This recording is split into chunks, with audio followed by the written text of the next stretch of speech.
یا ایھا الذین آمنوا، اے ایمان والو، اللہ کا پیغام مومنوں کے نام۔ الحمدللہ رب العالمین والصلاة والسلام علی سید المرسلین، اما بعد فاعوذ باللہ من الشیطان الرجیم، بسم اللہ الرحمن الرحیم۔ الصلاة والسلام علیک یا رسول اللہ وعلی آلک واصحابک یا حبیب اللہ، الصلاة والسلام علیک یا نبی اللہ وعلی آلک واصحابک یا نور اللہ۔ میٹھے میٹھے اسلامی بھائیوں اور مدنی چینل کے ناظرین، سلسلہ ہے اللہ کا پیغام مومنوں کے نام۔ الحمدللہ اس سلسلے میں ہم قرآن پاک کی ایک آیت سنتے ہیں، اور وہ آیتیں سن رہے ہیں جس میں ہمارے رب عز و جل نے ہم سے اے ایمان والو کہہ کر براہ راست بات کی ہے۔ آج کون سی آیت ہے؟ آج سورہ جمعہ آیت نمبر 9 28ویں پارے میں، اس کی پہلے تلاوت سنتے ہیں، پھر ترجمہ قرآن اور پھر تفسیر صراط الجنان کے شاندار مدنی پھول۔ یا ایھا الذین آمنوا اذا نودی للصلاة من یوم الجمعة فاسعوا الى ذکر اللہ وذروا البیع ذلكم خیر لکم ان کنتم تعلمون۔ ترجمہ کنز العرفان۔ اے ایمان والو، جب جمعہ کے دن نماز کے لیے اذان دی جائے تو اللہ کے ذکر کی طرف دوڑو اور خرید و فروخت چھوڑ دو، اگر تم جانو تو یہ تمہارے لیے بہتر ہے۔ یا ایھا الذین آمنوا اذا نودی للصلاة من یوم الجمعہ، اے ایمان والو جب جمعہ کے دن نماز کے لیے اذان دی جائے۔ تفسیر صراط الجنان میں اس آیت سے نماز جمعہ کے احکام بیان کیے جا رہے ہیں۔ یہاں اس آیت سے متعلق 3 باتیں غور سے سماعت کیجیے۔ نمبر 1، اس آیت میں اذان سے مراد پہلی اذان ہے، نہ کہ دوسری اذان جو خطبے سے متصل ہوتی ہے۔ اگرچہ پہلی اذان حضرت عثمان غنی رضی اللہ تعالیٰ عنہ کے زمانے میں اضافہ کی گئی، مگر نماز کی تیاری کے واجب ہونے اور خرید و فروخت کے ترک کر دینے کا تعلق اسی سے ہے۔ نمبر 2، دوڑنے سے بھاگنا مراد نہیں ہے، بلکہ مقصود یہ ہے کہ نماز کے لیے تیاری شروع کر دو، اور ذکر اللہ سے جمہور علماء کے نزدیک خطبہ مراد ہے۔ نمبر 3، اس آیت سے نماز جمعہ کی فرضیت، خرید و فروخت وغیرہ دنیاوی مشاغل کی حرمت اور سعی یعنی نماز کے اہتمام کا وجوب ثابت ہوا، اور خطبہ بھی ثابت ہوا۔ جمعہ کی وجہ تسمیہ۔ عربی زبان میں اس دن کا نام عروبہ تھا، بعد میں جمعہ رکھا گیا، اور سب سے پہلے جس شخص نے اس دن کا نام جمعہ رکھا وہ کعب بن لوی ہیں۔ اس کی وجہ تسمیہ کے بارے میں مختلف اقوال ہیں، ان میں سے ایک یہ ہے کہ اسے جمعہ اس لیے کہا جاتا ہے کہ اس دن نماز کے لیے جماعتوں کا اجتماع ہوتا ہے۔ تاجدار رسالت صلی اللہ تعالی علیہ وسلم کا پہلا جمعہ۔ سیرت بیان کرنے والے علماء کا بیان ہے، جب حضور اقدس صلی اللہ علیہ وسلم ہجرت کر کے مدینہ طیبہ تشریف لائے تو 12 ربیع الاول پیر کے دن چاشت کے وقت قباء کے مقام پر ٹھہرے۔ پیر سے لے کر جمعرات تک یہی قیام فرمایا اور مسجد کی بنیاد رکھی۔ جمعہ کے دن مدینہ طیبہ جانے کا عزم فرمایا۔ بنی سالم بن عوف کی وادی کے درمیان جمعہ کا وقت آیا، اس جگہ کو لوگوں نے مسجد بنایا۔ میرے آقا علیہ الصلوۃ والسلام نے وہاں جمعہ پڑھایا اور خطبہ فرمایا۔ یہ پہلا جمعہ ہے جو نبی پاک علیہ الصلوۃ والسلام نے اپنے اصحاب رضی اللہ تعالی عنہم کے ساتھ پڑھا۔ روزے جمعہ کے فضائل۔ کثیر احادیث میں جمعہ کے دن کے فضائل بیان کیے گئے ہیں، یہاں ان میں سے چند احادیث سماعت کیجیے۔ نمبر 1، حضرت ابو ہریرہ رضی اللہ تعالیٰ عنہ سے روایت ہے، تاجدار رسالت صلی اللہ تعالی علیہ وسلم نے ارشاد فرمایا، بہتر دن جس پر سورج نے طلوع کیا جمعہ کا دن ہے۔ اسی میں حضرت آدم علیہ السلام پیدا کیے گئے، اسی میں جنت میں داخل کیے گئے، اسی میں انہیں جنت سے اترنے کا حکم ہوا، اور قیامت جمعہ ہی کے دن قائم ہوگی۔ حضرت ابو درداء رضی اللہ تعالیٰ عنہ سے روایت ہے، سید المرسلین صلی اللہ تعالی علیہ وسلم نے ارشاد فرمایا، جمعہ کے دن مجھ پر درود کی کثرت کرو کہ یہ دن مشہود ہے، اس میں فرشتے حاضر ہوتے ہیں، اور جو مجھ پر درود پڑھے گا پیش کیا جائے گا۔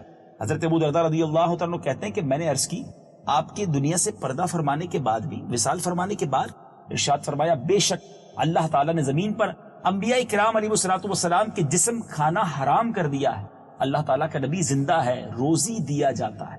سبحان اللہ۔ میرے میٹھے اسلامی بھائیوں ذرا غور کیجیے جمعہ کی کس قدر اہمیت ہے۔ ایک اور حدیث سنیے، حضرت ابو لبابہ رضی اللہ تعالیٰ عنہ سے روایت ہے، رسول اکرم علیہ السلام نے ارشاد فرمایا، جمعے کا دن تمام دنوں کا سردار ہے اور اللہ تعالیٰ کے نزدیک سب سے بڑا ہے، اور وہ اللہ تعالیٰ کے نزدیک عید الاضحیٰ اور عید الفطر سے بڑا ہے۔ اس میں 5 خصلتیں ہیں۔ نمبر 1، اللہ تعالیٰ نے اسی میں حضرت آدم علیہ السلام کو پیدا کی۔ نمبر 2، اور اسی میں انہیں زمین پر اتارا۔ نمبر 3، اسی میں انہیں وفات دی۔ 4، اور اسی میں ایک ساعت ایسی ہے، یعنی ایک گھڑی ایسی ہے کہ بندہ اس وقت جس چیز کا سوال کرے اللہ تعالیٰ اسے دے گا جب تک حرام کا سوال نہ کرے۔ اور نمبر 5، اسی دن میں قیامت قائم ہوگی، کوئی مقرب فرشتہ، آسمان و زمین، ہوا، پہاڑ اور دریا ایسا نہیں کہ جمعہ کے دن سے نہ ڈرتا۔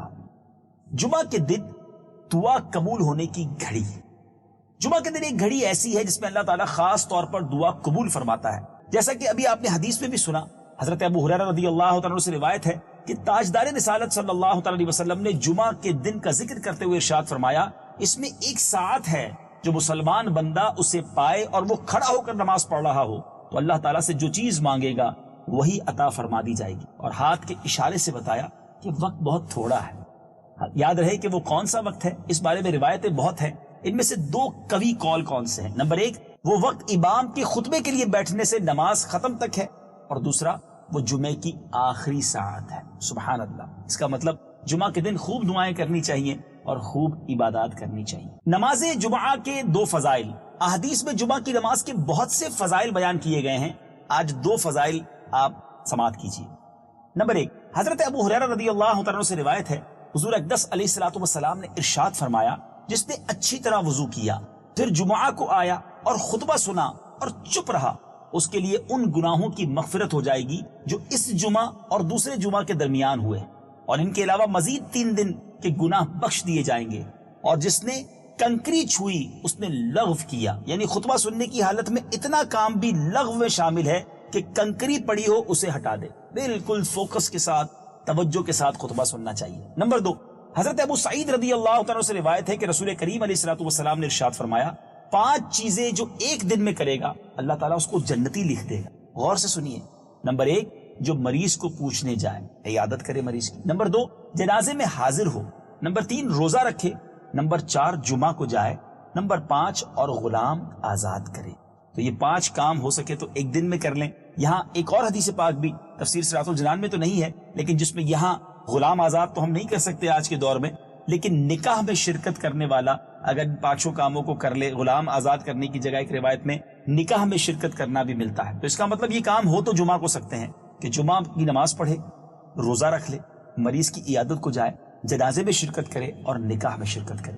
تو کسی ایک دن ایسا جمعے میں اہتمام کر لیجئے، کیا معلوم وہی ہماری مغفرت کا ذریعہ بن جائے۔ جمعہ کی نماز چھوڑنے کی وعیدیں۔ احادیث میں جہاں نماز جمعہ کے فضائل بیان کیے گئے ہیں، وہیں جمعہ کی نماز چھوڑنے پر وعیدیں بھی بیان کی گئی ہیں۔ چنانچہ یہاں اس کی 2 وعیدیں سماعت کیجیے۔ نمبر 1، حضرت ابو ہریرہ رضی اللہ تعالیٰ عنہ اور حضرت عبداللہ ابن عمر رضی اللہ تعالیٰ عنہما سے روایت ہے، حضور اقدس صلی اللہ تعالیٰ علیہ وآلہ وسلم نے ارشاد فرمایا، لوگ جمعہ چھوڑنے سے باز آئیں گے یا اللہ تعالیٰ ان کے دلوں پر مہر کر دے گا، پھر وہ غافلین میں سے ہو جائیں گے۔ ایک اور جگہ سرکار دو عالم علیہ الصلوۃ والسلام نے ارشاد فرمایا، جس نے کسی عذر کے بغیر 3 جمعے چھوڑے وہ منافقین میں لکھ دیا گیا۔ نماز جمعہ کی فرضیت کے شرائط اور دیگر مسائل کے لیے بہار شریعت کا مطالعہ فرما۔ نماز جمعہ کی فرضیت سے متعلق 3 شرعی مسائل۔ یہاں نماز جمعہ کی فرضیت سے متعلق 3 شرعی مسائل سماعت کیجیے۔ نمبر 1، جمعہ فرض عین ہے اور اس کی فرضیت ظہر سے زیادہ مؤکد ہے اور اس کا منکر کافر ہے۔ نمبر 2، جمعہ پڑھنے کے لیے 6 شرطیں ہیں، ان میں سے ایک شرط بھی نہ پائی گئی تو جمعہ ہوگا ہی نہیں۔ نمبر 1، جہاں جمعہ پڑھا جا رہا ہے وہ شہر یا فنائے شہر ہو۔ نمبر 2، جمعہ پڑھانے والا سلطان اسلام ہو یا اس کا نائب ہو جسے جمعہ قائم کرنے کا حکم دیا۔ نمبر 3، ظہر کا وقت ہو، یعنی ظہر کے وقت میں نماز پوری ہو جائے، لہٰذا اگر نماز کے دوران اگرچہ تشہد کے بعد عصر کا وقت آ گیا تو جمعہ باطل ہوگا، اب ظہر کی قضا پڑیں گے۔ نمبر 4، خطبہ ہونا۔ نمبر 5، جماعت یعنی امام کے علاوہ کم سے کم 3 مردوں کا ہونا۔ نمبر 6، اذن عام یعنی مسجد کا دروازہ کھول دیا جائے کہ جس مسلمان کا جی چاہے آئے، کسی کو روک ٹوک نہ ہو۔ نماز جمعہ کی فرضیت سے متعلق ایک اور مدنی پھول، جمعہ فرض ہونے کے لیے 11 شرطیں ہیں، اگر ان میں سے ایک بھی نہ پائی گئی تو جمعہ فرض نہیں، لیکن اگر پڑھے گا تو ادا ہو جائے گا۔ نمبر 1، شہر میں مقیم ہونا۔ نمبر 2 صحت، یعنی مریض پر جمعہ فرض نہیں ہے۔ مریض سے مراد وہ ہے کہ جامع مسجد تک نہ جا سکتا ہو یا چلا تو جائے گا مگر مرض بڑھ جائے گا اور دیر میں اچھا ہوگا۔ نمبر 3 آزاد ہونا۔ نمبر 4 مرد ہونا۔ نمبر 5 عاقل ہونا۔ نمبر 6 بالغ ہونا۔ نمبر 7 آنکھوں والا ہونا، یعنی نابینا نہ ہو۔ نمبر 8 چلنے پر قادر ہو۔ نمبر 9 قید میں نہ ہونا۔ نمبر 10 بادشاہ یا چور وغیرہ کسی ظالم کا خوف نہ ہونا۔ نمبر 11 اس قدر بارش، آندھی، اولے یا سردی نہ ہونا کہ ان سے نقصان کا صحیح خوف ہو۔ جمعہ سے متعلق شرعی مسائل کی مزید معلومات حاصل کرنے کے لیے بہار شریعت جلد 1 حصہ 4 سے جمعہ کے بیان کا مطالعہ فرمائیں۔ ذالکم خیر لکم، یہ تمہارے لیے بہتر ہے۔ تفسیر صراط الجنان میں یہاں بہتری سے مراد لغوی بہتری ہے، یعنی دنیاوی کاروبار سے نماز جمعہ اور خطبہ وغیرہ بہتر ہے۔ اس سے یہ لازم نہیں آتا کہ یہ حاضری واجب نہ ہو، صرف مستحب ہو۔ سبحان اللہ۔ میٹھے میٹھے اسلامی بھائیوں، کیا شاندار آیت اور جمعہ کے کتنے پیارے فضائل آج سننے کا موقع ملا۔ جمعہ کے مسائل بھی سمجھنے کی ہمیں الحمدللہ سعادت ملی۔ تفسیر صراط الجنان کے مدنی پھول تو پورے ہوئے، مگر یہاں ایک بہت شاندار رسالہ مکتبۃ المدینہ کا آسان اردو زبان میں موجود ہے، فضائل جمعہ کے نام سے آپ حاصل کر سکتے ہیں۔ dawatIslami.net سے ڈاؤن لوڈ بھی کر سکتے ہیں۔ اس کا مختلف زبانوں میں ٹرانسلیشن بھی ہو چکا ہے، ضرور پڑھیے۔ جمعہ کے دن سے محبت بھی بڑھے گی، اہتمام کرنے کا ذہن بھی بنے گا اور اس دن کی برکتیں بھی خوب لوٹ سکیں گے۔ اللہ تعالیٰ مجھے اور آپ کو قرآن کے احکام پر عمل کرنے کی توفیق عطا فرمائے۔ مدنی چینل دیکھتے رہیے، اگلے سلسلے میں ایک اور آیت قرآنی لے کر حاضر ہوں گے۔ صلو علی الحبیب صلی اللہ تعالی علی محمد صلی اللہ علیہ وسلم۔ یا ایہا الذین آمنوا، اے ایمان والو، اللہ